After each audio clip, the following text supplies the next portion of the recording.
Kipindi unasoma watu ulifahamika zaidi kwa sifa gani? Mimi kwa misimamo.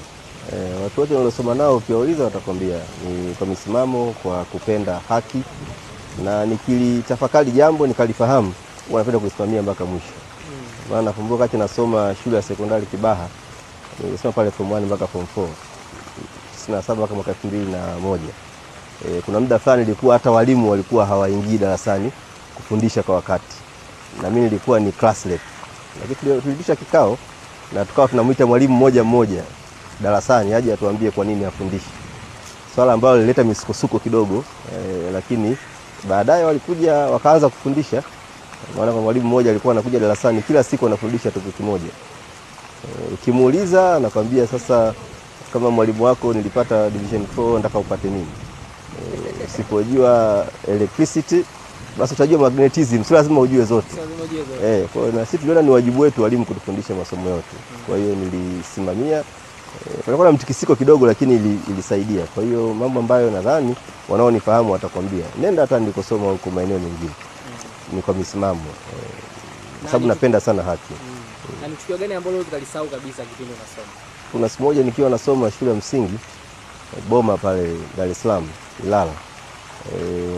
Utokea changamoto kidogo. Sasa ikabidi wa mzazi mmoja aende pale shuleni. Na jambo ya shule zamani ukishafika kama kuna changamoto wanapiga kengele afu watoto wote wanaitwa.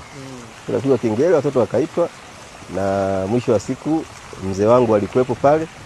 Sasa akaelekeza kwamba sasa huyu kwa makosa aliyofanya achape bakora 6 hadharani. Kwa hiyo walimu wakachapa bakora 6 na baadaye akaambiwa basi na mama yake yuko nyumbani kule anauza uji, naye ameniambia pia mchape za kwake 6. Baba akasema hivyo. Akasema hivyo. Kwa hiyo unaona kabisa hata tulipofika hapa na mnza tukafika mahali kote tukaishi ni kwa sababu tu wazazi wetu walikuwa very strict. Sisi zamani ilikuwa ukienda shuleni moto, ukienda kwenye jamii moto, utarekebisha tu. Ndio maana mpaka leo mimi huoni kivuta bangi, huoni kitumia madawa ya kulevya. Situmii vitu vya ajabu kwa sababu ni matokeo ya kuwa shaped na wazazi lakini pia na jamii. Ni wasanii gani ambao unawasikiliza zaidi ambao labda hata kwenye gari yako nyimbo zao zikosekana? Ni wengi lakini sana sana Alikiba, Diamond pamoja na Zuchu.